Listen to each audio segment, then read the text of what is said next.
नहीं रख रहे थे उन चीज़ों में, और मुझे ऐसा लग रहा था कि थोड़ा सा और रियल होने की उनको ज़रूरत थी उस सिचुएशन में। तो मैंने उनको हमेशा कॉल आउट भी किया और बोला भी मैंने उनको कि आप अपनी चीज़ों को क्लैरिटी से रखिए लोगों के सामने। आपके बिग बॉस का घर है, आप यहाँ से इससे बच नहीं सकते। अब ये चीज़ें आपके सामने आ गई हैं, तो आप इवेंचुअली अपना जो सच है उसको लोगों के सामने रखिए। आप लोगों को डिसाइड करने दीजिए वेदर वो उसको पसंद करते हैं कि नहीं करते हैं।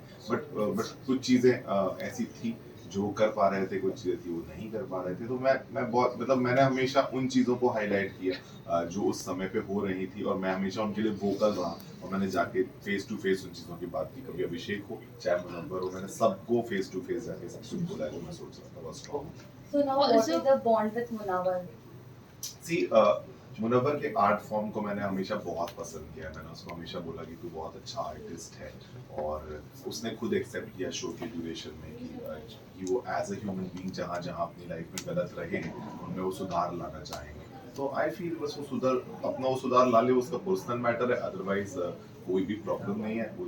वो घर के अंदर जो भी चीज़ें होती हैं वो जब तक आप उस घर में रहते हो तब तक रहती है, क्योंकि उससे निकलते ही जब आप अपने घर में लौटते हो, अपने घर वालों के साथ मिलते हो, और जिन लोगों ने आपको प्यार दिया होता है आपकी जर्नी में, आप उसमें इतने ज़्यादा खुश और इतना ज़्यादा ग्रैटिट्यूड फील करते हो कि फिर वो फीलिंग्स, वो प्रॉब्लम शायद उस घर में ही रह जाती हैं, और शायद सभी चीज़ें ठीक हो जाती हैं ज़िंदगी में। मुझे नहीं लगता और किसी के लास्ट साथ हुआ क्वेश्चन। था। ऑल्सो बाहर आने के बाद आपने देखा ही होगा आपकी मॉम मॉम काफ़ी ज़्यादा फेमस हो गई है। हाँ, मॉम सेंसेशनल हो चुकी है हमारी।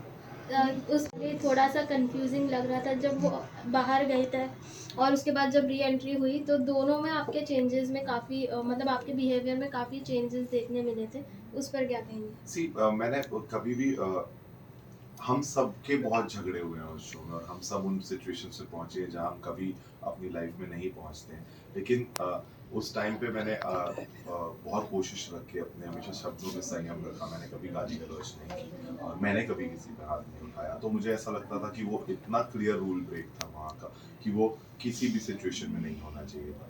तो मैं उसके उस एक्ट को सपोर्ट नहीं करता था, और अगर अब मैं उसके एक्ट को सपोर्ट नहीं कर रहा हूँ तो फिर उसका रिजल्ट मुझे पता था कि उसको घर से जाना पड़ेगा। तो सारी चीजें कोरिलेटेड थी। वो जब जा रहा था, तो क्योंकि मुझे पता था कि उसके लिए वो घर कितना इंपॉर्टेंट था, उसने हमेशा अपने शब्दों में बताया था कि वो बहुत ज्यादा इस शो में रहना चाहता है, वो अच्छा करना चाहता है। तो मुझे मुझे इसलिए उस दिन रोना आ रहा था कि मुझे उसके ऐसे होने पे रोना आ रहा था कि वो ऐसा क्यों इतना अग्रेसिव हो जाता है कि वो अपनी बनती हुई चीजों को हमेशा इतने पास आने के बाद वो बिगाड़ देता है। तो उस फीलिंग को मैं उसकी जानता था, तो मैं बहुत ज्यादा कनेक्टेड था उससे उस टाइम पे। तो मैं उस चीज के लिए सैड था। बट वो जो उसने किया था उसके लिए उसको घर में नहीं आना चाहिए था, मैं श्योर था। इसलिए मेरा बाद में वो रिएक्शन था जब वो आया कि वो एक अनफेयर डिसीजन